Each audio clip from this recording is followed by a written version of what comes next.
आज मसीहों पे जो सताव हो रहा है, इस सताव में बाइबल हमसे क्या कहती है?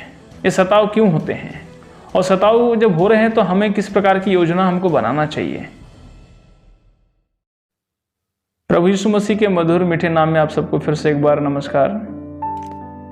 मेरे प्रियो, आज हम परमेश्वर के वचन से थोड़ा सा देखेंगे कि आज मसीहों पे जो सताव हो रहा है और सताव की जो स्थितियां बन रही है और किस प्रकार सताव हमारे साथ प्रतिदिन दिन ब दिन बढ़ते चले जा रहा है, इस सताव में बाइबल हमसे क्या कहती है?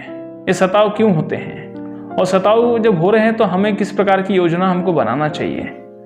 तो परमेश्वर के वचन से थोड़ा सा देखेंगे कि जैसे कि प्रभु यीशु मसीह ने क्रूस पर अपने जाते समय में और क्रूस पर जब वो लटके हुए थे तब उस समय उन्होंने 7 वाणियाँ कही। उन 7 वाणी में से एक वाणी थी, मैं प्यासा हूँ। और जब उन्होंने इस वाणी को कही तो ये शब्द हमेशा के लिए अधूरा रह गया, मैं प्यासा हूँ। उन्होंने कभी नहीं कहा कि मेरी प्यास अब पूरी हो गई है, अब मुझे प्यास की जरूरत नहीं है। लेकिन वो प्यास प्रभु यीशु मसीह की हमेशा के लिए रुकी हुई है। और वो प्यास बुझाना मतलब परमेश्वर प्रभु यीशु मसीह को कोई नॉर्मल वाली प्यास, जो पानी की प्यास नहीं लगी थी, लेकिन उसको थी आत्माओं की प्यास, जो संसार में जो नाश हो रही जो आत्माएं हैं उनको बचाने की प्यास। तो वो शब्द प्रभु यीशु मसीह ने कहकर एक अधूरा छोड़कर हम सबके लिए, जितने भी इस संसार में परमेश्वर का सेवा कर रहे हैं, उन सारे सेवा करने वालों के लिए, जवानों के लिए, युवाओं के लिए, बहनों के लिए, भाइयों के लिए, सबके लिए वो काम प्रभु ने छोड़ के गया है, जिसमें हमारे प्रभु यीशु मसीह की प्यास बुझाना मेरे प्रिय हम सबके लिए एक दायित्व है और हम सब कर्तव्य है। और उसकी प्यास तभी बुझेगी जब हम उसके लिए आत्माओं को जीतेंगे, जब उसके लिए हम परमेश्वर के नाम से, प्रभु यीशु मसीह के नाम से, जब हम इस संसार में दुष्ट आत्मा से ग्रसित लोगों को, बीमारों से ग्रसित लोगों के पास जाकर, और भी कई सारे लोग हैं जो संसार में भी अंधकार में पड़े हैं और जो शैतान के शिकंजे में फंसे हुए, उनको छुटकारा दिलाकर उनको प्रभु यीशु मसीह के राज्य में हमको लाना है। तो इसी के अवसर पे एक उदाहरण हम देखेंगे मेरे प्रियो, कि एक उदाहरण में हम देखते हैं कि एक समय राजा दाऊद ने भी यही बात कही थी अपने सरदारों से। जब राजा दाऊद युद्ध में था तो युद्ध करने के लिए जब गए थे तो उस समय, युद्ध के समय में राजा दाऊद को प्यास लगी तो वो लोग किसी और जगह में रुके हुए थे। तो आइए हम थोड़ा सा परमेश्वर के वचन से, बाइबल से थोड़ा पढ़ेंगे इस बात को कि कैसे राजा दाऊद ने अपने विषय में कहा हैं कि राजा दाऊद एक बार युद्ध में था और जब युद्ध में गया तब उस समय में अपने उसके पास में 30 मुख्य सरदार थे। उन 30 मुख्य सरदारों के सामने एक उसने बात रखी कि मुझे पानी की प्यास लगी है। तब देखते कि कैसे राजा दाऊद ने जब ऐसी बात कही तो किस तरह से वहां पर कितने लोग तैयार होते हैं, कितने लोग जाते हैं, कितने लोग अपनी जान पर खेलते हैं। हम वचन से थोड़ा सा पढ़ेंगे। दूसरा सामुएल 23 अध्याय उसके 13 वचन से पढ़ते हैं। फिर 300 मुख्य सरदारों में से 3 जन कटनी के दिन में दाऊद के पास अद्दुल्लाम नाम गुफा में आए और पलिश्तियों का दल रपाइम नाम तराई में छावनी किए हुए था। उस समय दाऊद गढ़ में था और उस समय पलिश्तियों की चौकी बैतलहम में थी।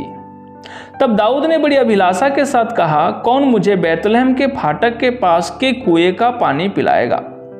तो वे तीनों वीर पलिश्तियों की छावनी में टूट पड़े और बैतलहम के फाटक के कुएं से पानी भर के दाऊद के पास ले आए, परंतु उसने पीने से इनकार किया और यहोवा के सामने अर्थ करके उंडेला।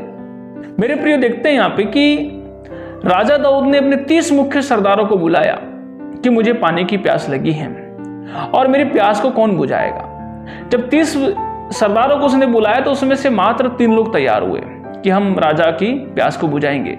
अब हमें देखते हैं परसेंटेज वैल्यू कितना है। परमेश्वर ने तो बहुत सारे लोगों को बुलाया। जब हम कोई यूथ मीटिंग करते हैं तो वहाँ पे कितने सारे युवा रहते हैं।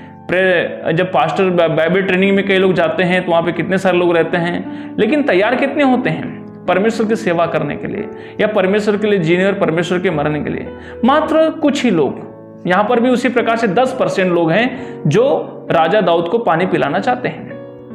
अब ये पानी का जो कुआं कहां पर है? ये कुआं है मेरे प्रियो पलिश्तियों की छावनी के बीच में, मतलब शत्रुओं के बीच में। शत्रुओं का चारों तरफ में छावनी लगी हुई है और छावनी के बीच में कुआं है और उस कुएं का पानी लाना और पानी लाके राजा को पिलाना कोई आसान बात नहीं है। राजा को तो प्यास लगी हुई है, लेकिन वो पानी और वो कुआं जो है एक ऐसी जगह में है जहां पर चारों तरफ शत्रुओं का घेरा लगा हुआ है। जैसे कि हमारे प्रभु यीशु मसीह ने कहा, तुम्हें मैं भेड़ियों के बीच में भेज रहा हूं, और तुम्हें सांप के समान चतुर और कबूतर के समान भोले बनकर तुम्हें क्या करना है, काम करना है। उसी प्रकार आज हमारे सामने, सबके सामने एक चुनौती भरा मेरे प्रियो फैसला और निर्णय है कि हम कैसे परमेश्वर की इस योजना को पूरा करें। तो उसी तरह से जब यहां पर देखते हैं कि 3 लोग तैयार हुए और 3 लोग अपनी जान की बाजी लगाकर अपने जीवन को पूरी तरह से समर्पित करके, उन्हें मालूम है कि हमारी कभी भी मृत्यु हो सकती है, फलिस्तियों की छावनी के बीच में जाना है, शत्रुओं के गढ़ में जाना है, और मात्र 3 लोग तैयार हुए, जबकि वे 30 मुख्य सरदार थे। 30 मुख्य सरदारों में से मात्र 3 लोग तैयार हुए, और 3 लोगों ने क्या किया, वहां पर जाकर उस फलिस्ती की छावनी में से पानी को लेने के लिए गए। अब 3 ही लोग क्यों गए भाई, ये भी तो एक सवाल है। ये 3 ही लोग क्यों गए, और 3 लोगों ने किस रीति से पानी को लाया होगा, इसका विश्लेषण भी हम थोड़ा देखेंगे। मेरे प्रियो, एक व्यक्ति जो था वो पानी लेने के लिए नीचे कुएं के अंदर में उतरा। दूसरा व्यक्ति जो है, उस व्यक्ति को रस्से से उसको पकड़ा था, उसने एक रस्सा लेके नीचे उतरा, उस रस्से को एक व्यक्ति पकड़ा हुआ था, और एक व्यक्ति क्या था, उस व्यक्ति की निगरानी में और सुरक्षा में जो है तलवार लिए हुए उस कुएं के चारों तरफ में जो है वो क्या कर रहा था, तलवार के साथ में उसकी रक्षा और सुरक्षा कर रहा था। आज परमेश्वर की सेवकाई हम करना चाहते हैं, लेकिन आज सेवकाई करने के लिए कई लोगों के पास योजना नहीं है, प्लानिंग नहीं है, कि सुनियोजित तरीके से काम करने का तरीका नहीं है। इसलिए आज बहुत सारी सेवकाई जो है आज ध्वस्त हो रही है और सफलतापूर्वक हम सेवा नहीं कर पा रहे हैं। कहने का मतलब जो है मेरे प्रियो, जो पानी लेने के लिए जो नीचे उतरा था वो आज के समय में हमारे एक विश्वासी भाई है। क्योंकि कोई पास्टर जाके किसी को सुसमाचार सुनाना ठीक है, वो किसी विश्वासी उसको बताता है कि पास्टर साहब थोड़ा सा एक व्यक्ति बीमार है, थोड़ा चलिए उसके लिए प्रार्थना कर दीजिए। परंतु एक ग्राउंड लेवल पे जाने वाला व्यक्ति, एक निचले स्तर में जाने वाला व्यक्ति, जो हर लोगों तक जुड़ने वाला व्यक्ति मात्र एक विश्वासी होता है मेरे प्रियो।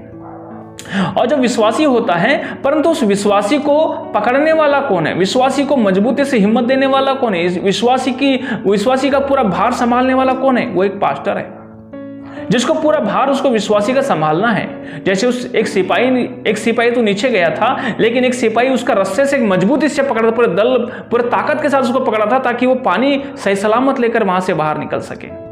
उसी प्रकार आज के समय देखते कई सारे विश्वासियों को कई पास्टर छोड़ दे रहे हैं, क्योंकि उनके पास सही रीति से उनको पकड़ने के न कारण से कई विश्वासी जो हैं आज पास्टरों की बहुत सारी कमी होने के कारण से कई विश्वासी जो है आज संसार में वापस चले गए, भटक गए। अब समझ लो, यदि वो रस्सा छोड़ देगा तो कहां जाएगा, वो कुएं में गिर जाएगा। और उसी प्रकार आज कई सारे विश्वासी भाई बहन जो है इसी प्रकार उस कुएं में जाके गिर जा रहे हैं, क्योंकि उसको मजबूती से पकड़ने वाले आज पास्टरों की कमी है।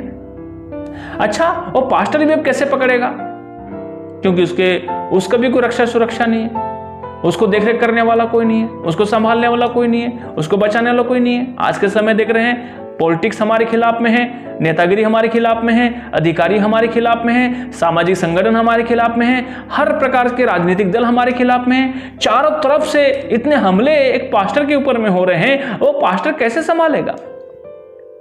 लेकिन एक सफलतापूर्वक कार्य हो सकता है यदि हम सारे पास्टर्स मिलकर यदि एक संगठन बनाएं और संगठन में एक संगठित होकर हम रहने की कोशिश करें, ताकि हम एक दूसरे की रक्षा और सुरक्षा बनकर यदि हम काम करने वाला एक ऐसा बेड़ा बनाते हैं ताकि हमारी आपस की रक्षा हो जाए, तब हम आसानी से हमारा एक विश्वासी जो है वो कुएं का पानी मतलब जो है एक अन्य जाति व्यक्ति को वो आसानी से वहां से निकाल सकता है और वो परमेश्वर के राज्य में, परमेश्वर के घराने में वो लेके आ सकता है।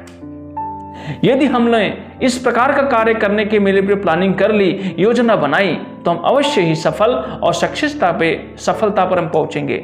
इसलिए मेरे प्रियो, छत्तीसगढ़ क्रिश्चियन फोरम इसी प्रकार का एक संगठन है जो सारे पास्टर्स लोग मिलकर इस संगठन को बनाए हैं। और इसका को चाहिए कि हम इस बात को ध्यान रखें और ध्यान रखते हुए, जैसे कि राजा दाऊद की प्यास को उन 3 मुख्य सरदारों ने प्यास को बुझाई और जैसे उसकी प्यास जो थी वो पूरी हो गई, उसी तरह हम लोगों को भी हमारे परम प्रधान परमेश्वर की प्यास को बुझाना है। और ये प्यास बुझाने का काम मतलब है हमें आत्माओं को जीतना है।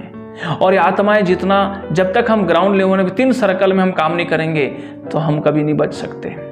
कोई कहेगा कि मैं एक अकेला काफ़ी हूँ, मुझे कोई दिक्कत नहीं, मुझे कोई ज़रूरत नहीं, मुझे कोई आवश्यकता नहीं है। ऐसे ही लोग एक दिन ऐसे समय में फंसते मेरे प्रियो कि फिर उनको उभरना बड़ा मुश्किल हो जाता है। आज के कलीसियाएं बंद हो गई है, आज के चर्च बंद हो रहे हैं, आज के पास्टर्स सेवाएं छोड़ दिए हैं, कई विश्वासी कलीसिया छोड़ रहे हैं, कई लोग निराश और हताश होकर फिर से वापस बैस्कुलेट हो रहे हैं। ये किस कारण से हो रहा है? ये हमारी कमियों के कारण से हो रहा है, ये हमारी कमजोरी कारण से हो रहा है। हम संगठित नहीं होते हैं इसलिए हो रहा है। यदि हम संगठित हो जाए तो हमारे लिए बहुत अच्छे से अच्छा काम हो सकता है। सारी बातों में मैं परमेश्वर पिता का धन्यवाद करता हूं मेरे प्रियो कि आप इन सब सारी बातों से समझे, सीखे और इस दाऊद राजा का जो उदाहरण है इसको अपने कलीसियाओं में आप प्रचार करें, प्रसार करें और इसको समझने की कोशिश करें। सारी बातों में परमेश्वर पिता को धन्यवाद हो और प्रभु को महिमा मिले और आप सबको जय मसीह की।